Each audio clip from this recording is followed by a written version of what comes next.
நீங்க குறிப்பா சமூக நீதி பார்வையில தொடர்ந்து ஒரு நேர்த்தியான அணுகுமுறையோட தான் கடந்து வந்துகிட்டு இருக்கீங்க. அந்த அடிப்படையில சமீபத்துல நீங்க பேசிய ஒரு பேச்சு ஒரு மிகப்பெரிய ஒரு ஒரு அதிர்வலைகளை உருவாக்கியிருக்குன்னு சொல்லலாம். 10.5 ரிசர்வேஷன் விவகாரத்துல வன்னியர் சமூக மக்களுக்கான விவகாரத்தை குறித்து ரொம்ப ஸ்ட்ராங்கா உங்களுடைய பாயிண்ட்ஸ் முன்வைக்கிறீங்க. சாதிவாரி கணக்கெடுப்பு எடுத்தா அதுல வந்து ஒரு சுமூகமான முடிவு வந்து கிடைக்க வாய்ப்பு இருக்கு அப்படின்னு சொல்றாங்க. சாதிவாரி கணக்கெடுப்பு எங்களால் எடுக்க முடியாதுங்க, இது நடுவர் கையில தான் இருக்குன்னு மாநில அரசு தெளிவா வந்து ஒரு முடிவை சொல்லியிருக்காங்க. உண்மையிலேயே இதுல என்னதான் பிரச்சனை இருக்குது, எங்க சிக்கல் இருக்குன்னு நினைக்கிறீங்க நீங்க? எங்கே சிக்கல் அப்படின்னாக்கா, சாதிவாரி கணக்கெடுப்பு நடத்தக்கூடாது என்று எந்த உச்சநீதிமன்ற தீர்ப்புகளும் சொல்லலை. 1948 சட்டம் சென்சஸ் ஆக்ட் மட்டும்தான் ஒன்றிய அரசு அந்த சட்டத்தை பயன்படுத்தி மக்கள் தொகை கணக்கெடுப்பை நடத்தும். அப்படி நடத்துகின்ற போது சாதி ரீதியான கணக்கெடுப்புகளையும் அவருடைய வறுமை, வாழ்வியல், பொருளாதாரம் குறித்த எல்லா டேட்டாவையும் எடுக்கணும். இதை 2011 காங்கிரஸ் அரசு எடுத்திருக்கு. அது என்ன காரணங்களுக்காக காங்கிரஸ் அரசும் வெளியிடலை, இன்றைய பாரதிய ஜனதா அரசும் அதை வெளியிட மறுக்கிறாங்க. அது என்ன காரணம்னு சொல்லி நாடாளுமன்றத்தில் இருக்கிற தமிழக நாடாளுமன்ற உறுப்பினர்கள் அல்லது சமூக நீதி பேசுகின்ற நம்முடைய தமிழ்நாட்டில் இருக்கிற திமுக, அதிமுக, பாட்டாளி மக்கள் கட்சி உள்ளிட்ட அரசியல் இயக்கங்கள் அங்கே கேள்வி எழுப்பணும். ஒன்று, என்னை பொறுத்தவரையில் நான் தொடர்ச்சியாக தமிழ்நாட்டில் சாதிவாரி கணக்கெடுப்பு நடத்தி அந்தந்த சமூகங்களின் எண்ணிக்கைக்கு ஏற்றவாறு தான் இடஒதுக்கீடு வழங்கணும் அப்படின்றதான் எங்கள் கட்சியினுடைய நிலைப்பாடு. ஆனால் உங்களை போன்ற பத்திரிகை ஊடக நண்பர்கள் இந்த 10.5% குறித்து நீங்கள் கேள்வி எழுப்புகின்ற போது அதற்கான ஒரு தீர்வாக சில செய்திகளை நான் உங்களோடு பகிர்கிறேன். அதுதான் இந்த 10.5% குறித்து உச்சநீதிமன்றத்தினுடைய தீர்ப்பு என்ன சொல்லியிருக்கு அப்படின்னா, நீங்கள் இந்த வன்னியர் என்கிற இந்த சமூக மக்கள் கல்வி, வேலைவாய்ப்பில் அவங்க எண்ணிக்கைக்கு ஏற்றவாறு உரிய பிரதிநிதித்துவம் கிடைச்சிருக்கா, கிடைக்கலையா, அவங்க ஏன் எங்கள் நீதிமன்றத்தை அணுகுறாங்க, அதற்கான ஒரு தீர்வை தமிழ்நாடு அரசு எடுங்க.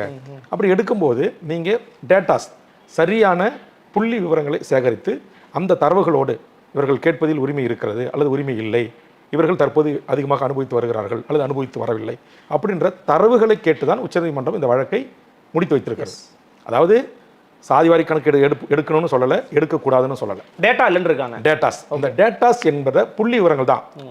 ஒரு சமூகம் இருக்குது அப்படின்னா இந்த 108 சாதியில் இருக்கிற இந்த எம்பிசியில் இருக்கிற சமூகங்கள் யார் யார் இந்த 89 ஆட்சி திமுக ஆட்சியில் கலைஞர் அவர்கள் கொடுத்த பிசி மக்களிலிருந்து எம்பிசி என்கிற ஒரு உட்பிரிவை உருவாக்கி தந்தார்களோ அதிலிருந்து இத்தனை ஆண்டு காலத்தில் இந்த 108 சாதியில் இருக்கிற எந்தெந்த சமூகங்கள் எந்தெந்த கல்வி பொருளாதாரங்களில் அவர்கள் எவ்வளவு இடம்பெற்றிருக்கிறார்கள், அவர்களுக்கு எவ்வளவு கிடைத்திருக்கிறது, அப்போ அவர்களுக்கு எண்ணிக்கைக்கு ஏற்றவாறு இவர்கள் சொல்லுகிற இந்த வன்னியர் மக்களுக்கு கிடைத்திருக்கா கிடைத்தவில்லையா என்பதை உச்சநீதிமன்றத்தில் சொல்ல வேண்டிய பொறுப்பும் கடமையும் மாநில அரசாக இருக்கிற தமிழ்நாடு அரசுக்கு தான் இருக்கிறது. அதைத்தான் கடந்த எடப்பாடி அரசும் செய்யவில்லை. தற்போது திமுக அரசு இதற்காக நான் கேள்வி எழுப்பிய போது சட்டமன்றத்தில் மாண்புமிகு முதலமைச்சர் அவர்கள் அதற்கான பதிலாக கண்டிப்பாக இது சமூக நீதி வழிவந்த அரசு, சமூக நீதி காப்பதற்கு உரிய நடவடிக்கைகளை நாங்கள் மேற்கொள்வோம் என்று அறிவித்தார்கள். அப்படி அறிவித்து அதற்காக நீதியரசர் பாரதிதாசன் தலைமையில் ஒரு குழுவும் போடப்பட்டது. ஆனால் அந்த குழு அந்த டேட்டாஸ் அந்த தரவுகளை தற்போது எடுக்கிறதா என்று சொன்னால் எடுக்கவில்லை. அந்த குழு மௌனிக்கப்பட்டிருக்கிறது. அந்த குழுவுக்கு 3 மாதத்துக்கு ஒரு முறை நீட்டிப்பு மட்டும் வழங்கி கொண்டிருக்கிறார்கள். தற்போது கூட ஓராண்டு நீட்டிப்பு வழங்கியிருக்கிறார்கள். அந்த குழு இதுவரையில் எந்த மாவட்ட ஆட்சித்தலைவரோடு சேர்ந்து நம்முடைய மாநில இதரத்துறை அரசு அலுவல் பெருமக்களோடு சேர்ந்து இந்த குறைந்தபட்சம் தரவுகளை நீங்கள் வந்து சென்சாஸ் எடுக்கிறது ஒன்றிய அரசுகிட்டே இருக்கட்டும், சாதிவாரி கணக்கெடுப்பதும் ஒன்றிய அரசுகிட்டே இருக்கட்டும், ஆனால் இங்கே இருக்கிற சாதிகளுடைய படிநிலைமைகளை சொந்த வீடு இருக்கா, கார் இருக்கா, டூ வீலர் இருக்கா, சைக்கிள் இருக்கா, 3 வேளை உணவு இருக்கா இல்லையா, குடிக்க தண்ணீர் கிடைக்குதா இல்லையா, அவருடைய பொருளாதார குறியீடுகள் என்ன, அவர்கள் எத்தனை பேர் ஒரு குடும்பத்தில் இருக்காங்க, அவங்க எவ்வளோ பேர் படிச்சிருக்காங்க, எத்தனை பேர் முதல் தலைமுறை அரசாங்க வேலைக்கு போயிருக்காங்க, எத்தனை பேர் முதல் தலைமுறை டிகிரி முடிச்சிருக்காங்க என்ற இந்த தரவுகளை சேகரிக்கிற வேலையை மாநில அரசே நினைத்தால் எனக்கு தெரிந்து 1 மாத காலத்தில் இது செய்யலாம். ஃபுல் சர்வே எடுக்க சொல்றீங்க? ஆமாம், ஒரு சர்வே எடுங்க. இங்கே இருக்கிற எல்லா சமூகங்களுடைய வாழ்வியலை குறித்து, வாழ்வுரிமை குறித்து ஒரு சர்வே எடுங்க, டேட்டாஸ் எடுங்க. டேட்டாஸ் எடுத்து உச்சநீதிமன்றத்தில் கொண்டு போய் கொடுங்க. வன்னியர்கள் 10.5% இவங்க கேட்டு இந்த சட்டம் ஏற்றிருக்காங்க, இவங்க 10.5%க்கு மேலவே இவங்க அனுபவிக்கிறாங்க. டேட்டாஸ் இருந்தால் டேட்டா கொடுங்க, ஆண்டு வாரியாக கொடுக்கணும். நீங்க இல்ல இப்ப கூட ரீசெண்டா வந்து ஒரு ஆர்டிஐ தகவலை வந்து வெளியிட்டு இருந்தாங்க. அந்த ஆர்டிஐ தகவல் வந்து பாத்தீங்கன்னா நீங்க ஏற்கனவே 10.5 மேல தான் வாங்கிட்டு இருக்காங்க வன்னியர் சமூக மக்கள், இது வந்து தேவையற்றது அப்படிங்கிற மாதிரியான இந்த கருத்துல பாதிக்கு நான் உடன்படுறேன், பாதி நான் மறுதளிக்கிறேன். அதாவது பல்மொழிவர்மன் போன்ற பத்திரிகை நண்பர்கள் ஒரு கேள்வி கேட்கிறேன். ஒரு டேட்டாஸ்னு ஒன்று எடுக்கிறீங்க அப்படின்னா அந்த டேட்டாஸ் ஒவ்வொரு ஆண்டும் இந்த 108 சாதிகளும் ஒவ்வொரு ஆண்டும் கல்வி வேலைவாய்ப்பில் எவ்வளவு பெற்றிருக்கிறார்கள் என்பதை சேர்த்து ஒவ்வொரு ஆண்டும் இந்த மக்கள் இத்தனை சதவீதம் அடைஞ்சிருக்காங்க அப்படின்னு தான் சொல்லணும். அதான் டேட்டாஸ். ஆனால் இப்போ வெளியிடப்பட்ட இந்த தகவல் உரிமை ஆணையர் கேட்கப்பட்ட கேள்வி என்பது 11 மாதங்களுக்கு முன்பு கேட்கப்பட்டது. நம்பர் 1. 2வது, அதை இப்போது ஏன் வெளியிட்டார்கள் என்பது விளக்கம் தகவல் உரிமையில் கேட்டாங்க, நாங்கள் வெளியிட்டோம் நீங்கள் சொல்றீங்க. அப்போ சொல்லுகின்ற போது அப்போ அந்த உண்மையான சரியான டேட்டாவை கொடுத்துருக்கணும் தகவல் உரிமை ஆணையம். இங்க வந்து குரூப் 4 குரூப் 3ல கொடுக்குறாங்க, ஏன் குரூப் 1 கொடுக்கல அப்படின்னு என்னோட கேள்வி. குரூப் 2 குரூப் 2 கொடுக்கல. ஆமா, கொடுக்கல.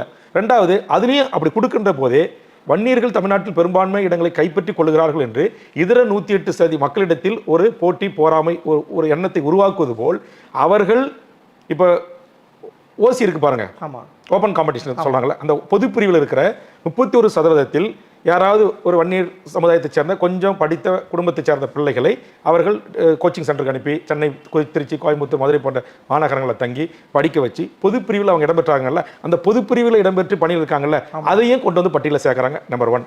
ரெண்டாவது, 10 ஆண்டு 2013 2023 வரையும் டேட்டா எடுக்கிறாங்க. இந்த 10 ஆண்டுகளுக்கு சேர்த்து இப்போ ஒரு மருத்துவக் கல்லூரியில் ஒரு 2000 இன வன்னியர்கள் பெற்றிருக்காங்கன்னா அதில் அவங்க 20% இருக்கிறாங்கன்னு சொல்றாங்க. நான் கேட்பது என்பது ஒவ்வொரு ஆண்டும் இந்த 108 சாதிகளில் ஒவ்வொரு சமூகமும் எத்தனை % வராங்க, ஆண்டாண்டு எவ்வளவு மாணவர்கள் வராங்க அப்படின்றது தான் உண்மையிலேயே பேசப்பட வேண்டியது, விவாதிக்கப்பட வேண்டியது. தகவல் உரிமை ஆணையத்தில் அதுதான் அவங்க டேட்டா வாரியா ஆண்டு வாரியா கொடுத்துருக்கணும். இவங்க கம்பைன் பண்றாங்க, எல்லாத்தையும் ஒண்ணா ஆக்கி. அதே மாதிரி உங்களுக்கு தெரியும் 2018 அந்த டேட்டா நீங்க படிச்சிருப்பீங்கன்னு நினைக்கிறேன். 2018 2022 வரையிலும் வன்னிய மாணவர்கள் எத்தனை பேர் எம்பிபிஎஸ் போனாங்க அப்படின்னு இருக்கு. அப்ப உங்களுக்கு 5 ஆண்டுக்கு சேர்த்து ஒரு பெருத்த ஒரு இனத்திலிருந்து ஒரு 11% 12% வர்றது பெருசு இல்லை. ஒவ்வொரு ஆண்டும் வரணும், புரியுதுங்களா? ஒவ்வொரு ஆண்டும் அந்த சாதிக்கேற்றவாறு எண்ணிக்கையில் மருத்துவக் கல்லூரிகளில், பல் மருத்துவக் கல்லூரிகளில் அந்த மக்கள் இடம்பெற்றிருக்கணும். ஒவ்வொரு ஆண்டும் டிஎன்பிஎஸ்ல 1000 பேர் எடுக்கிறாங்கன்னா அந்த சமூகத்துக்கு எண்ணிக்கைக்கு ஏற்றவாறு அந்த பிரதிநிதித்துவம் கிடைச்சிருக்கணும். அது கிடைக்கப்படவில்லை. ஒன்று. ரெண்டாவது, இவங்க காட்டின அந்த தகவல் உரிமை சட்டம், தமிழ்நாடு தகவல் உரிமை ஆணையம் செய்த தவறு என்னன்னா, இந்த வன்னியர்கள் கீழே விஓவா சேர்ந்திருப்பாங்க, பிற்காலத்தில் ஆர்ஐயா வந்திருப்பாங்க, அப்புறம் தாசில்தாராக இருப்பாங்க, அப்புறம் கோட்டாட்சியர் டிபார்ட்மெண்ட்டுக்குள்ள அப்படியே மேலே போவாங்க. அப்போ டிபார்ட்மெண்ட் வைஸ் தான் பதவி உயர்வு பெற்று கோட்டாட்சியராக இருப்பாங்க. அந்த கோட்டாட்சியரை கொண்டு வந்து டிஎன்பிசி குரூப் 1 சேர்ந்தவர்கள் பட்டியலை சேர்த்து பாரீர் 2018 2022 வரையிலும் இவர்கள் 11% இவர்கள் குரூப் 1 ஆபீசராக வந்திருக்கிறார்கள் என்று காட்டுவது என்பது பிரசாதி மக்களிடத்தில், வன்னியர் மக்களிடத்தில் ஒரு வன்மத்தை, பிரசாதி ஒடுக்கப்பட்ட தமிழ் மக்களிடையே ஒரு பிரிவினையை அல்லது ஒரு முட்டலை, ஒரு மோதலை சொல்றது புரியுங்களா, ஒரு முணுமுணுப்பை உருவாக்குவதற்காக செய்யப்பட்ட ஒரு வேலை என்பதாகத்தான் நான் புரிந்து கொள்கிறேன். ஒரு சதி வேலை மாதிரி சொல்றீங்களா? கண்டிப்பா இது ஒரு சதிதான். இதர பிற்படுத்தப்பட்ட மக்களுக்குள், இதர தமிழ்ச்சாதிக்குள் இருக்கிற ஒற்றுமையை சீர்குலைப்பதற்காக தரப்பட்ட தரவுகள் என்று நான் பகிரங்கமாக குற்றம் சாட்டுகிறேன். நீங்க உண்மையிலே டேட்டா கேட்டவரும் ஒவ்வொரு ஆண்டும் வன்னியர்கள் டிஎன்பிசி குரூப் 1 எத்தனை பேர் இருக்காங்க, குரூப் 2 எத்தனை பேர் இருக்காங்க, குரூப் 3 எத்தனை பேர் இருக்காங்க, குரூப் 4 எத்தனை பேர் இருக்காங்க, தமிழ்நாட்டுடைய இன்னைக்கு 100க்கும் மேற்பட்ட காவல்துறை ஐபிஎஸ் ஆஃபீஸில் இவங்க இந்த 89 இத்தனை ஆண்டுகள் எவ்வளவு பேர் வந்திருக்காங்க, ஐஏஎஸ்ல இப்போ 38 கலெக்டர் எத்தனை பேர் இருக்காங்க, இப்போ துறை தலைவர்கள் 120 துறை தலைமை அலுவலகம் இருக்கா, 120 பேர்ல இத்தனை பேர் இவர்கள் இந்த பதவியில் அனுபவிச்சிருக்காங்க, இப்போ துறை செயலாளர்கள் 80க்கு மேற்பட்டவங்க இருக்காங்க, 80 பேர்ல வன்னியர்கள் பெருத்த சமூகம் எத்தனை பேர் இருக்காங்க அப்படின்னு சொல்லணும். அப்போ நீங்க எங்கேயாச்சும் சொல்லியிருக்காங்களா? அந்த டேட்டா நீங்க படிச்சீங்களா?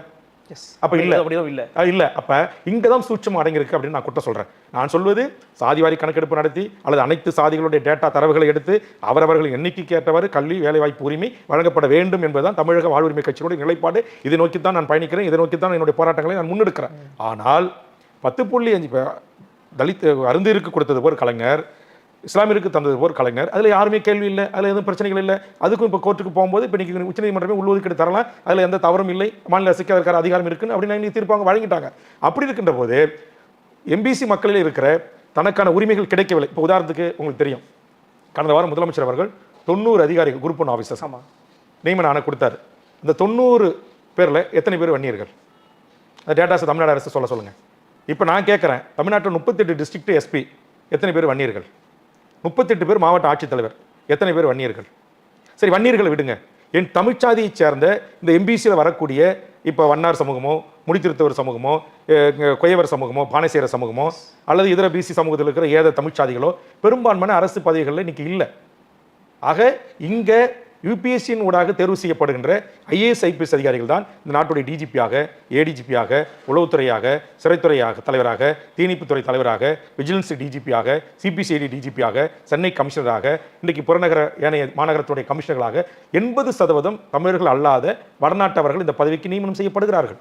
ஆக இங்கே டிபிஎஸ்சி, தமிழ்நாடு அரசு சீருடை பணியாளர் தேர்வு வாரியத்தின் மூலமாக இங்கு இருக்கிற தமிழ் சமூகங்களுக்கு கிடைக்க வேண்டிய அவர்கள் எண்ணிக்கைக்கு ஏற்றவாறு அந்த இடஒதுக்கீடு முறையாக இங்கு பின்பற்றப்பட்டு வழங்கப்பட்டிருந்தால் தமிழ்ச்சாதிகளாக இருக்கிற இவர்கள் தான் இன்றைக்கு தமிழ்நாட்டுடைய சரிபாதி இடத்திற்கு மேல் இன்றைக்கு இந்த பதவிகளில் அமர்ந்திருப்பார்கள். இன்னைக்கு ஒரு டிஎஸ்பி டைரக்டர் குரூப் 1 ஆஃபீஸராக வர்றவங்க 25 ஆண்டுகளில் இந்த நாட்டுக்கு டிஜிபி அவர்களுக்கான வாய்ப்புகள் இருக்கு, பணி ஓய்வு பெறுகிற காலத்தில். இன்னைக்கு தமிழ்நாட்டில் ஒரு பெருத்த சமூகம் வன்னியர் சமூகம், ஒரே ஒரு டிஜிபி ஓய்வு பெறக்கூடிய ஒருவர் கூட அந்த சமூகத்தில் வரல, இந்த பணிக்கு நியமனம் செய்யப்படல. அப்போ இது சூழ்ச்சி இருக்கா இல்லையா? இன்னைக்கு ஒருவர் கூட ஒரு ஏடிஜிபி கிடையாது. இவ்வளவு பெரிய பெருத்த சமூகத்தில் ஒரே ஒரு ஐஜி தான் இருக்காங்க. இன்னைக்கு 38 டிஸ்ட்ரிக்ட்ல ஒரே ஒரு எஸ்பி தான் டிஸ்ட்ரிக்ட் எஸ்பி. 2 பெண் கலெக்டர் நியமனம் செய்யப்பட்டாங்க.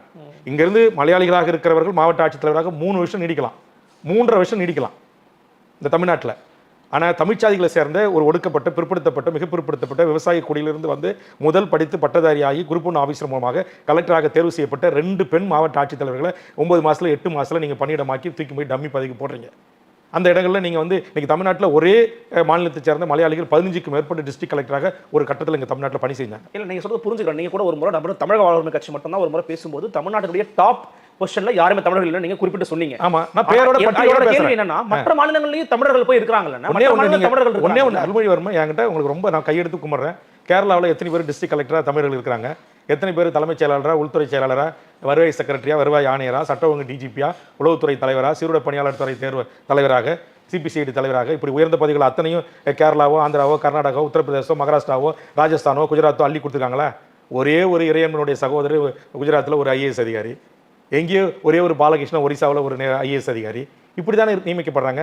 ஆனால் இங்கே நீங்கள் எல்லா பதவிகளையும் தூக்கி தமிழர் அல்லாதவர் கைகளில் கொடுக்குறீங்க. ஆனால் இங்கே தமிழ்நாட்டை சேர்ந்த தமிழ்குடியில் பிறந்த குரூப் 1 ஆஃபீஸராக வரக்கூடியவர்களுக்கு ஏன் நீங்கள் இந்த உயர்ந்த பதவிகளை பிற்காலங்களில் பதவி உயர்வு மூலமாக இந்த கன்ஃபர்ட் ஐஏஎஸ் என்று சொல்லக்கூடிய அடிப்படையில் அவர்களுக்கு வழங்கப்படலை? இன்னைக்கு நாங்கள் பெருத்த தமிழ் சமூகமாக இருக்கிற வன்னியர்களோ இல்லை பிரசாதி தமிழ் சமூகம், அது முக்குளத்தோராக இருக்கட்டும், நாடாராக இருக்கட்டும், தலித் மக்களாக இருக்கட்டும், இந்த தேவேந்திரகுல வேளாளர் மக்களாக இருக்கட்டும், யாதவராக இருக்கட்டும், இந்த தமிழ் சமூகத்தில் பிறந்தவர்கள் எத்தனை பேர் நீங்கள் செக்ரட்டரியாக இருக்கிறாங்க? எத்தனை பேர் காவல்துறையில் உயர்ந்த பொறுப்புக்கு நீங்கள் கொடுத்து அழகு பார்க்குறீங்க? நான் தமிழ்நாடு அரசுகளை கேட்கறது, அதிமுக அரசாக இருக்கலாம், அது திமுக அரசாக இருக்கலாம், எந்த அரசாக இருந்தாலும் நீங்கள் ஏன் வந்தவரை வாழ வைக்கும் தமிழகம், வந்தவரை ஆள வைக்கும் தமிழகம், அதிகாரப்படத்தில் அவங்க இருப்பாங்க. உயர்நீதிமன்றத்தில் 45 நீதிபதி இருக்காங்கன்னா 40 நீதிபதிகளும் ஒரே சமூகம் இருப்பாங்க, அல்லது வேற மாநிலத்துக்காரங்க இருப்பாங்க, பீகார்காரன், உத்தரப்பிரதேச, ராஜஸ்தானிக்காரன். அப்படின்னா நாங்கள் எங்கே தான் போகிறது? நாங்கள் எங்கே தான் வாழ்வது?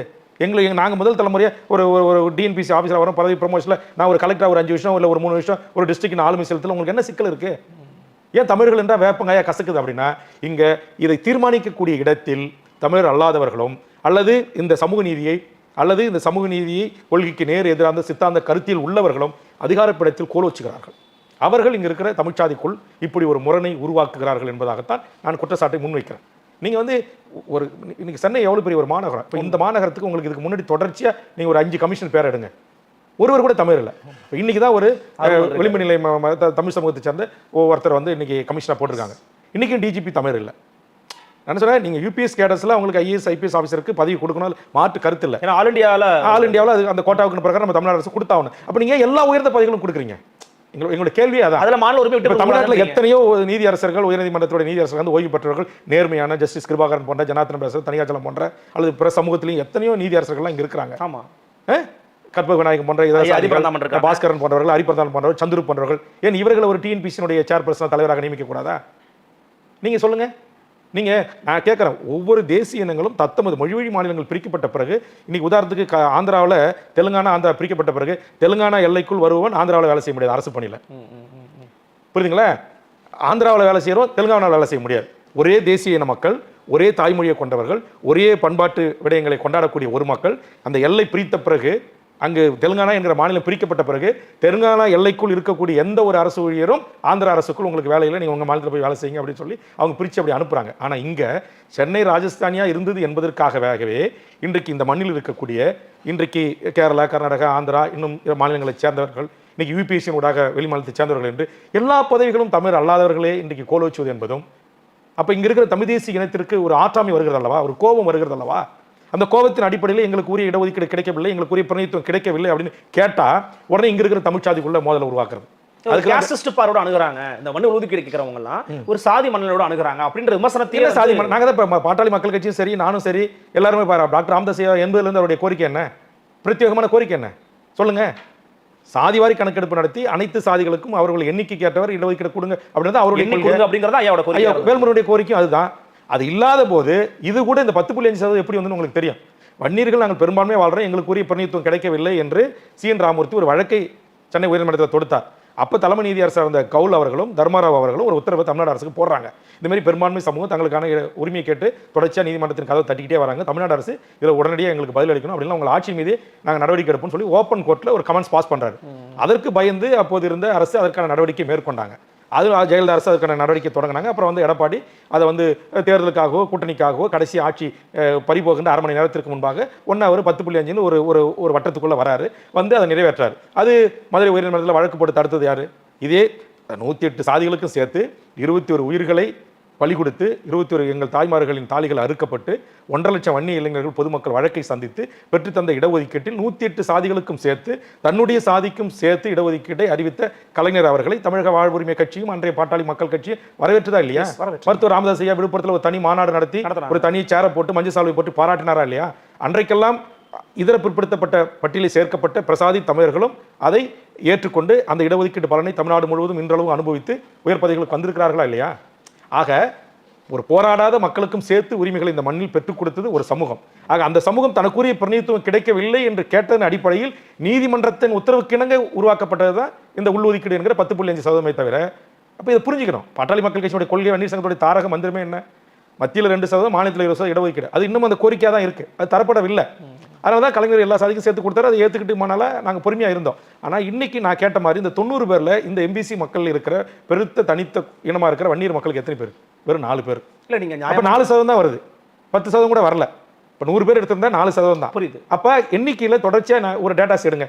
இல்லைங்க, நீங்கள் டைரக்ட் குரூப் 1 ஆஃபீஸர்ஸாக 100 பேர் தேர்வு பண்ணுறோன்னா நீங்கள் ஒரு ஆண்டுக்கு 20 பேர் வந்துட்டீங்க, 20%க்கு மேலே நீங்கள் அனுபவிக்கிறீங்க, டேட்டாஸ் கொடுங்க, நான் ஏற்றுக்கிறேன். இன்னைக்கு பாட்டாளி மக்கள் கட்சியும் சொல்லியிருக்கு, அன்புமணியும் சொல்லிருக்கு, வேல்முருகனும் அருள்மொழிவர்மன் ஊடாக நான் சொல்கின்றேன். இந்த 4th எஸ்டேட் ஊடாக தமிழக அரசுக்கும் இதர எங்களிடம் கோபித்துக் கொள்கிற என் தமிழ்ச்சாதிகளுக்கும் ஒரு அப்பீலே வைக்கிறேன். எல்லாரும் சேர்ந்து நீங்கள் இந்த 108 சாதிகளுக்கு இடஒதுக்கீடு கொடுத்த பிறகு வன்னியர்கள் மெயின் பதவிகளில் வைஸ் சான்சலரா, செக்ரட்டரியா, டிஜிபி, எஸ்பியா, டிஐஜியா, ஐஜியா, ஏடிஜிப்பா, துறை தலைவர்களா நீங்கள் இப்போ கேட்குற உள்ஒதுக்கீடு 10.5%க்கு மேலே நிறைய அனுபவிக்கிறோம் அப்படின்னு சொல்கிறத உண்மையான ஒரு அதிகாரப்பூர்வமாக உள்ளொன்று வைத்து புறமொன்று பேசாமல் டேட்டாவை பத்திரிகை ஊடக மத்தியில் நீங்கள் வெளியிடுங்க. ஒருவேளை வன்னியர்களாகிய நாங்கள் 10.5%க்கு மேலே இது நாள் வரையில் அனுபவித்தால் அதை நாங்கள் விட்டுறோம், எங்களுக்கு வேண்டாம். நீங்கள் தானே நாங்கள் அதிகமாக அனுபவிக்கிறோம், நீங்கள் 10.5% கேட்குறீங்க. அன்னைக்கு சிவசங்கர் கூட சட்டமன்றத்தில் ஏன் அறிவிக்கிறாரு? பாஜக நோக்கி கேளுங்க, நோக்கி கேளுங்க. நான் தமிழ்நாடு சட்டமன்ற உறுப்பினர், நான் தமிழ்நாடு சட்டமன்றத்தில் கேட்க முடியும். நான் கேட்டேன், நீங்கள் சொன்னீங்கல்ல. இப்போ நான் சொல்கிறேன் உங்களுக்கு, இதே மாண்புமிகு பிற்படுத்துறை அமைச்சர் கண்ணப்பன் அவர்களுக்கு சொல்கிறேன், சிவசங்கரன் அவர்களுக்கு சொல்கிறேன், தமிழ்நாடு அரசுக்கு சொல்கிறேன், வன்னியர்கள் 10.5%க்கு மேலே அனுபவித்தால் நீங்கள் எடுத்துக்கொள்ளுங்க, எங்களுக்கு வேண்டாம். நீங்கள் இந்த 10.5% எல்லா கல்விகளிலும், கல்வி நிலையங்களிலும், எல்லா வேலை வாய்ப்புகளிலும் எங்களுக்கு உறுதி செய்து தாருங்க அப்படின்னு சொல்கிறோம். அப்போ என்ன செய்யணும்? ஆமாங்க, அவங்க இவ்வளோ நாளாக 15%, 10%, 17%, 20% அனுபவிக்கிறாங்க, அவங்களே வந்து இவ்வளோ விட்டு கொடுக்குறாங்க, அதை நம்ம எடுத்துக்குவோம், அவங்களுக்கு 10.5% கொடுத்துருவோம் அப்படின்னு கொடுக்கட்டும். ஏன் அப்போ கொடுக்கறதுக்கு போனால் நீங்கள் உயர்நீதிமன்றத்துக்கு போகிறீங்க? ஏன் மதுரை உயர்நீதிமன்றத்தில் வழக்கு போடுறீங்க? எதுக்கு சுவரொட்டி அடிச்சு விட்றீங்க? அப்போ இதுதான் தமிழ்ச்சாதிக்குள்ள ஒற்றுமை இல்லாத ஒரு சூழலை உருவாக்குகிறார்கள், திட்டமிட்டு உருவாக்குறாங்க. நான் சொல்கிறது, இப்போ உதாரணத்துக்கு வன்னியர்கள் அவங்களுடைய கூற்றில் ஒரே ஒரு உண்மை என்னென்னா, இந்த வடதமிழ்நாட்டில் இருக்கிற கலையன் அறிவியல் கல்லூரி அல்லது பொறியியல் கல்லூரிகள், இந்த விடுதிகளில் இங்கே தென்தமிழ்நாட்டை சேர்ந்த டிஎன்சியில் வரக்கூடிய கல்லர்களோ அல்லது அந்த டிஎன்சியில் வரக்கூடிய பிரசாதி முக்குளத்தோர் சமூகமோ இங்கே இல்லை. அப்போ இல்லாத அந்த இடத்துல பொது போட்டிகளில் ஏனைய பிரிவுகளில் வராண்டா அட்மிஷனில் வன்னியர்கள் உள்ளே போகிறாங்க. அதில் போய் ஒரு 2 காலேஜில் ஒரு டேட்டாவை எடுத்துட்டு இங்கே பாருங்கள், கடலூர் ஆர்ட்ஸ் காலேஜில் 100 இடத்துல 30 இடம் வன்னியர்களே தான் இருக்காங்க அப்படின்னாக்கா, இப்போ நான் சொல்கிறேன், நீங்கள் தென் மாவட்டங்களில் நாளைக்கு மதுரையில், தேனியில், திண்டுக்கல்ல, திருநெல்வேலியில் நீங்கள் எடுத்தீங்கன்னாக்கா அங்கே வன்னியர்களே இருக்க மாட்டாங்க. அங்கே அதேமாதிரி 30%, 50% டிஎன்சி தான் இருப்பாங்க. அப்போ நாங்கள் பெருந்தன்மையாக அதை விட்டு கொடுத்து போகலையா? அப்போ இது வந்து ஒரு சாதிக்குள் தமிழ்ச்சாதிக்குள்ள, நான் சொன்னேன், தாய்மொழி தமிழாக கொண்ட தமிழருக்குள் ஒரு மோதலை, ஒருவருக்கு ஒருவன் வெறுப்பை, ஒரு பிளவை உருவாக்குற ஒரு சதியை இங்கே வட இந்தியாவிலிருந்து முன்னேறிய சமூகமாக இருந்து இங்கு இந்த பியூரோக்ரேசி மூலமாக அல்லது இந்த ஆட்சியாளர்கள் மூலமாக உயர்ந்த பதவிகளில் கோலோச்சுகின்றவர்களும், இந்த தமிழ்நாட்டிலே உயர்ந்த தமிழர்கள் என்று சொல்லக்கூடிய, தாங்கள் உயர்ந்த சாதி என்று சொல்லக்கூடியவர்களும் செய்கின்ற அந்த தகிடு திக்கத்தினுடைய விளைவுதான் இன்றைக்கு இங்கே தமிழ்ச்சாதிக்குள்ளான இந்த முரண். என்ன தீர்வு அப்படிங்கிறது சேர்த்து சொன்னீங்க. இருந்தாலும் நீங்க பேசும்போது இப்ப சமீபத்தில் வழங்கப்பட்ட உச்சநீதிமன்றத்தில் உள்ஒதுக்கீடு தொடர்பாகவும் பேசுனீங்க. உள்ஒதுக்கீடு தொடர்பான விவகாரத்தில் தமிழக வாழ்வுரிமை கட்சியின் நிலைப்பாடு என்ன, தலைவர் வேல்முருகன் நிலைப்பாடு என்ன? ஏன்னா பிசிகா வந்து நேற்று ஒரு ஆர்ப்பாட்டம் நடத்தியிருக்காங்க. அதுல அந்த தீர்ப்பை கண்டிக்கிறோம், பட் அருந்த உள்ஒதுக்கீடு ஆதரிக்கிறோம் அப்படின்ற மாதிரி சொல்றாங்க. இது திராவிட விடுதலை கழகத்திலிருந்தே பல முரண்பாடுகளான விஷயங்களை திருமாவை நோக்கி பேசுறாங்க. உங்க நிலைப்பாடு? எனக்கு இந்த நிலைப்பாடுகள் எல்லாம் குறித்து நாம் சரியா தவறா அப்படின்ற விவாதத்துக்கு போகணும் அப்படின்னா, குறைந்தபட்சம் ஒன்று நீங்கள் சாதிவாரி கணக்கெடுப்பு நடத்தணும். அப்படி இல்லைன்னா குறைந்தபட்சம் உச்சநீதிமன்றம் சொன்ன மாதிரி நீங்கள் தரவுகளை, டேட்டாவை கலெக்ட் பண்ணணும். தமிழ்நாடு அரசு உடனடியாக கலெக்ட் பண்ணி இந்த 18% உள்ளே வரக்கூடிய தேவேந்திர குலவேளாளர்கள், பறையர்கள், அருந்தியர்கள், இந்த மக்கள் அவருடைய எண்ணிக்கை ஏற்றவாறு அவர்களுக்கான பிரதிபலன் கிடைத்திருக்கா இல்லையா என்பதை ஒரு முழு விவரப்பட்டியலை மக்கள் முன் வெள்ளையறிக்கா வெளியிட்ட பிறகுதான் நம்ம இதை குறித்து ஆழ்ந்த ஒரு பதிலை நாம் சொல்ல முடியும். இப்போ அண்ணன் திருமாப்பவர்கள் கூட அருந்தியர்களுக்கு கொடுத்த இடஒதுக்கீட்டை நான் எதிர்க்கவில்லை, மாநில அரசுகளுக்கு இந்த அதிகாரத்தை வழங்கியதை நான் எதிர்க்கிறேன் என்று சொல்கிறார். ஆக என்னுடைய நிலைப்பாடு அதான். அதாவது இதில் நான் மட்டும் இந்த ஒரு கருத்தில் இருந்து மட்டும் நான் முரண்படுறேன் அண்ணன் திருமாவர்களோடு. எப்படி அப்படின்னா, நீங்கள் மாநில சுயேட்சை கேட்ட மாநிலம் தமிழ்நாடு, கேட்கக்கூடிய ஒரு கட்சியும் விடுதலை சிறுத்தைகள், தன்னுரிமை, தமிழ் தேசியம் பேசுகிற ஒரு கட்சி விடுதலை சிறுத்தைகள். ஆக அந்த கட்சி மாநில அரசுக்கு வழங்கப்பட்டிருக்கிற, உச்சநீதிமன்றத்தின் ஊடாக வழங்கப்பட்டிருக்கிற ஒரு அதிகாரத்தை கூடாது என்று அவர்கள் சொல்வதில் எனக்கு உடன்பாடு இல்லை. ஆனால் அம்பேத்கர் சொல்லியிருக்காருன்னா ஒரு கோட் பண்றாரு. என்ன சொல்றாருன்னா, அம்பேத்கர் அவர்களே மாநிலங்கள் பிசி ரூல்டு ஸ்டேட்டா தான் இருக்கும், தலித்துகள் மேல அவங்களுக்கு ஒரு பார்வை இருக்காது, அதனால இது சட்டம் அவருடைய பார்வையில் அது சரியாக இருக்கலாம். நான் தனித்தமிழ்நாடு வேண்டும், தமிழரசன் தலைமையை ஏற்றுக்கொண்டு தனிநாடு கோரிக்கை முன்வைத்து போராடிய தமிழ்நாடு விடுதலை படையில் இருந்து உருவாக்கிய வேல்முருகன் பக்கத்தில் தமிழீழ நாடு என்று வேண்டும் என்று கேட்கிற ஒரு தமிழீழ விடுதலை புலிகளின் தலைவர், தமிழ் தேசிய தலைவன் பிரபாகரனை தலைவனாக ஏற்றுக்கொண்டு வழிநடத்துகின்ற வேல்முருகன் ஆகிய நான் மாநில அரசுக்கு உச்சநீதிமன்றமே கொடுத்த அந்த உரிமையை கொடுக்கக்கூடாது என்று சொல்லுகின்ற அந்த நிலைப்பாட்டில் நான் முரண்படுகிறேன். அண்ணன் திருமாவளவன் அவர்கள் இந்திய முழுக்க தலித்துகள் இருக்கிறார்கள், அவர்களுடைய எண்ணிக்கைக்கு ஏற்றவாறு நான் சொன்னது போன்ற வன்னியர்களுக்கு எப்படி கல்வி வேலைவாய்ப்பு உரிமை கிடைக்கப்பெறவில்லையோ அதுமாதிரி இந்திய முழுக்க இருக்கிற தலித்து மக்களுக்கான இன்றைக்கி பேக்லாஸ் வேக்கன்சி நிரப்பப்படாமல் இருக்கிறது, இங்கு தலித்து மக்களுக்கான பணியிடங்கள் இன்னும் நிரப்பப்படாமல் இருக்கிறது. அப்படி நிரப்பப்பட்டால் அதில் அவருடைய எண்ணிக்கைக்கு ஏற்றவாறு, எனக்கு தெரிஞ்சு இன்னைக்கு தமிழ்நாட்டிலே கிட்டத்தட்ட 18% வழங்குறாங்க, ஆனால் எனக்கு தெரிஞ்சு 20% மேலே தலித்து மக்கள் இருக்காங்க. அவர்களுக்கு எண்ணிக்கை ஏற்றவாறு நான் சொன்ன group 1 officer, group 2 officer, group 3 officer கிடைச்சிருப்பாங்களா அப்படின்றது ஒரு கேள்விக்குறியா இருக்கு. அதனால அவர்கள் அவருடைய அந்த தளத்திலிருந்து பன்னெடும் காலமாக அதிகார வர்க்கத்தையே எட்டி பார்க்க முடியாமல் தொட முடியாமல் இருந்த ஒரு சமூகத்தின் பிரதிநிதியாக இருந்து அண்ணன் திருமாவளவன் கூற்றை நான் ஏற்கிறேன். ஆனால் மாநில அரசுகளுக்கு வழங்கப்படுகின்ற உரிமைகள் வேண்டாம் என்று சொல்லுகின்ற அந்த நிலையில் மட்டும் அந்த ஒரு கருத்தை மட்டும் நான் முரண்படுறேன். தலித் அதே நேரத்தில் அருந்தீர் மக்கள் அவர்கள் நான் சொன்ன ஒரு டேட்டாஸ் இருக்கணும். இப்போ அருந்தீர் மக்கள் அவர்களுக்கு என்ன சொல்கிறாங்க, இப்போ இதுலேயும் என்ன குற்றச்சாட்டு சொல்கிறாங்கன்னா, அருந்தீர் மக்கள் உள்ளொதுக்கீடுல கூட கொடுக்குறதா கூட நாங்கள் ஏற்றுப்போம், ஆனால் அது அருந்தீரில் எஸ்சிலே ஏ அப்படின்னு வைக்கிறாங்க. அந்த ப்ரியாரிட்டி ஏன்னு கொடுக்கும்போது தலித்து மக்களை காட்டிலும் ஒரு 10 பதவி இருக்குன்னா ப்ரியாரிட்டியில் 3 பதவி அவங்க எடுத்துக்கிறாங்க, பாக்கி 7 தான் நாங்கள் 18% மக்கள் எடுத்துக்க வேண்டியதாக இருக்குது, அப்போ எங்கள் உரிமை பறிபோகுதுன்னு சொல்கிறாங்க. அப்போ அந்த கூட்டு சரியான சாதி பிளவை உருவாக்குது பட்டியல் சமூகத்துக்குள்ளேயே அப்படின்னு ஒரு பார்வை இருக்கிறார்கள். அது எப்படி பார்க்கல? அது அந்த தலித் அந்த பட்டியல் சமூகத்துக்குள் இருக்கிற தலைவர்கள் ஒன்று கூடி பேசி முடிவெடுக்க வேண்டிய விடயம். அவரவர்களுடைய வழி அவரவர்களுக்கு தான் தெரியும். இப்போ நம்ம எப்படி நான் ஒரு சாதிய ரீதியான கட்சி நடத்தலை, நான் தமிழ்நாடு நடத்துகிறேன், தமிழர்களுக்காக கட்சி நடத்துகிறேன். அதனால தான் நான் என்ன சொல்கிறேன், அனைத்து தமிழ்ச்சாதிகளுக்கும் அவரவர்கள் எண்ணிக்கைக்கு ஏற்றவாறு இடஒதுக்கீடு கிடைக்கணும்னு சொல்கிறேன். அதன் அடிப்படையில் தான் நான் சொல்கிறேன், இங்கே நீங்கள் இந்த 69%, 50% சீலிங்லாம் இங்கே இருக்கவே கூடாது. நீங்கள் பிராமணர் இருந்தால் கூட பரவாயில்லைங்க, அவனுடைய எண்ணிக்கைக்கு ஏற்றவாறு நீங்கள் வேலை வாய்ப்பை கல்வி 100% இடஒதுக்கீடு அமல்படுத்துங்க. நீங்கள் 100% இடஒதுக்கீடு அமல்படுத்தினா இப்போ அருந்தீர்களுக்குன்னு தனி இடஒதுக்கீடு அவங்க எத்தனை சதவீதம் இருக்காங்க அவங்க அதை எடுத்துக்கிட்டோம், தலித் மக்கள் 25% 25 எடுத்துக்கிட்டோம், வன்னியர்கள் நாங்கள் 5% 8% அதை எடுத்துக்கிறோம், முக்குளத்தூர் எத்தனை சதவீதம் எடுத்துக்கிட்டோம், நாடார்கள், தமிழ்ச்சாதிகள், இங்கே இருக்கிற யாதவர்கள், பிள்ளைமார்கள், எந்த சமூகமாக இருந்தாலும் பிராமணர்கள் உள்ளிட்ட இஸ்லாமியர்கள் உள்ளிட்ட கிறிஸ்துவர்கள் உள்ளிட்ட யார் வேண்டுமானாலும் அவர்கள் எந்த சமூகங்களாக இருந்தாலும் அந்த சமூகம் இந்திய அரசு அமைப்பால் தற்போது SC ST MBC OBC என்று அங்கீகரிக்கப்பட்டிருக்கின்ற போது இந்த இடஒதுக்கீடு இன்னைக்கு மண்டல் கமிஷன் அவருடைய பரிந்துரையை ஏற்றுக்கொண்டு தன் ஆட்சியை தியாகம் செய்த VP சிங் அவர்கள் இந்திய அளவிலே நமக்கு இன்னைக்கு மண்டல் கமிஷன் அறிக்கையை நமக்கு ஏற்றுக்கொண்டு இன்னைக்கு நடைமுறைப்படுத்தினுடைய விளைவாகத்தான் ஒன்றிய அரசு பதவிகளில் இந்த ஆண்டாண்டு காலமாக அரசு உயர் பதவிகளை எட்டி பிடிக்காத சமூகம் இப்போதான் எட்டி பிடிக்கிறாங்க. இன்னமும் வெளிநாட்டு தூதர்கள் 172 பேர்ல ஒருவர் கூட MBC சமூகம் இல்ல, ST சமூகம் இல்ல, FC சமூகம் மட்டும்தான் இருக்காங்க. இன்னைக்கு உச்சநீதிமன்றத்துடைய 60 நீதிபதிகளில் 50க்கும் மேற்பட்ட நீதிகள் FC சமூகம். அப்ப இந்த சமநிலை வரணும். இந்த சமநிலை வரணும் அப்படின்னா ஆண்டுதோறும் இந்த 2000 ஆண்டுகள் 3000 ஆண்டுகளாக கல்வி கிடைக்காத சமூகங்கள், வேலைவாய்ப்பு கிடைக்காத சமூகங்கள், இந்த சமூகங்களை கைதூக்கி விடுவதற்கு ஒரு சமநிலைக்கு கொண்டு வருவதற்காக தான் சமூக நீதி, சமநீதி. அந்த சமூக நீதி, சமநீதி இங்கு அனைவருக்கும் இந்தியாவில் சமமாக வழங்கப்படுகிறதா என்கிற ஒரு கேள்வி தொக்கி நிற்குது. நான் கேட்குறேன், இந்த உள்ஒதுக்கீடு அருந்தீர் உள்ஒதுக்கீடு பிரச்சனை வருது, வன்னியர்கள் உள்ஒதுக்கீடு கொடுத்தா பிரச்சனை பேசுகிற கோர்ட்டுக்கு போகிற மக்கள் யாராச்சும் இன்றைக்கு FC கம்யூனிட்டியில் இருக்கிற மக்களுக்கு 10% மோடி அரசு இடஒதுக்கீடு கொடுத்தாங்களா பொருளாதார இடஒதுக்கீடுன்னு? அது குறித்து எங்கேயாச்சும் கேள்வி இருக்கா? எங்கேயாச்சும் விவாதம் இருக்கா? எங்கேயாச்சும் போராட்டம் இருக்கா? அப்போ இங்கே தான் சிக்கல் இருக்குது. அதனால தான் நான் சொல்கிறேன், இந்த சிக்கலை முற்றுமுதலுமாக இந்த சிக்கல் தீர்க்கப்பட வேண்டும் என்று சொன்னால் அது அரசுகளுடைய பார்வையில் அது சென்சஸாக இருக்கட்டும், அது ஜாதிவாரி கணக்கெடுப்பாக இருக்கட்டும், அல்லது தரவுகளை சேகரிக்கிற புள்ளி விவரங்களை சேகரிக்கிற சர்வேவாக இருக்கட்டும், நீங்கள் எதையாவது நடத்தி நீங்கள் தமிழ் சமூகங்களுக்குள் பிளவுகளை உண்டாக்காமல் தமிழ்ச்சாதிகள் கோல வச்ச வேண்டிய இடத்துல ஒரு TNPC தலைவராக ஒரு தமிழர் நியமிக்கப்பட வேண்டிய இடத்துல நீங்கள் யாரோ ஒரு தெலுங்கரையோ, யாரோ ஒரு கன்னடக்காரரையோ, ஒரு மலையாளியோ, ஒரு பீகார்காரனையோ, உத்தரப்பிரதேசக்காரனையோ ஏன் நியமிக்கிறீங்க? தமிழ்நாட்டில் நீங்கள் DGPயாக ஒரு தமிழரை நியமிங்க. இதர துறைகளில் ஒரு 12 DGP இருக்குது, அதில் வேறு துறைக்கு நீங்கள் UPS கேரளில் வர, ஆல் இண்டியா கேரளில் வர ஒரு பீகாரியோ, ஒரு புறமொழி தேசிய மக்களுக்கு நீங்கள் கொடுங்க. நான் கொடுக்க வேண்டாம்னு சொல்லலையே. ஆனால் இங்கே எல்லாமும் அவர்களாக இருக்கின்ற போது ஒரு காலத்தில் ஜெயலலிதா ஆட்சியில் இப்படி தான் நான் போய் சண்டை போட்டேன். அந்த மாட்டேன் சண்டை போட்டு நான் மாற்றினேன்.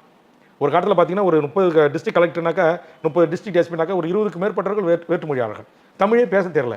தமிழ்நாட்டுடைய பண்பாடு விடயங்கள், சாதிய முரண்கள், பிரச்சனைகள் தெரியல. அவங்க மட்டும் ஏதோ புரிய வைக்கிறது ரொம்ப கஷ்டமா ரொம்ப கஷ்டமா இருக்கு. உட்கார்ந்த இடத்துல இருந்து அந்த சூழலில், அந்த கிராம சூழலில், அந்த மண் சார்ந்த பிரச்சனைகள் அவங்களுக்கு தெரியாம உட்கார்ந்த இடத்துல ஒரு உத்தரவு போட்டு போறாங்க. இதனால சட்ட ஒழுங்கு பிரச்சனைகள்லாம் ஏற்படுதுன்னு சொன்ன பிறகு அப்போ வந்து ஏடிஜிபி சட்ட ஒழுங்கு ராஜேந்திரனையும் டிஜிபி லத்திகாச்சரனும் என்னை கூட்ட அழைத்து முதலமைச்சர் மேடம் கிட்ட சொன்னாங்க, என்ன பிரச்சனைன்னு சொன்னாங்க. அப்போ நான் சொன்னேன், இந்த மாதிரிலாம் பிரச்சனை இருக்கு. இங்கே டிபிஎஸ்ல ஐபிஎஸ் கண்பட ஐபிஎஸ் பற்றி பல பேர் இங்கே வந்து டம்மியா சிலை தடுப்பு பிரிவிலையும் இன்னைக்கு கிரைம் பிரிவிலையும் டிராஃபிக்லையும் இருக்கிறாங்க. ஏன் அவர்கள்லாம் இந்த எஸ்பி பதவியில் நியமிக்கிறதுல உங்களுக்கு என்ன பிரச்சனை இருக்கு? ஏன் நீங்கள் நியமிக்க மாட்டேன்றீங்க? அப்போ தமிழ்நாடு தானே இது, தமிழ்நாட்டில் தமிழர்களுக்கு உயர்ந்த பதவிக்கு வரக்கூடாதான்னு நான் கேள்வி எழுப்பிய பிறகுதான் பல எஸ்பிகள் இந்த டிபிஎஸ்சினோடாக தேர்வு செய்யப்பட்டவர்கள், நியமிக்க செய்யப்பட்டார்கள். இப்போது கூட தமிழ்நாடு அரசில் தொடர்ந்து சட்டமன்றத்தில் போராடி பத்திரிகை ஊடகங்களில் சொல்லி தான் இப்போ சமீப காலங்களில் அந்த பதவிகள் நியமனம் செய்யப்பட்டு வராங்க. ஆனால் அப்படி நியமனம் செய்யப்படுகின்ற போது ஏதோ தமிழ்ச்சாதியிலேயே அதிகார வர்க்கத்துக்கு வேண்டப்பட்ட குறிப்பிட்ட ஒரு தமிழ்ச்சாதியை மட்டும் நியமனம் செய்கிற ஒரு போக்கு இருக்குது. அது கூடாதுன்ற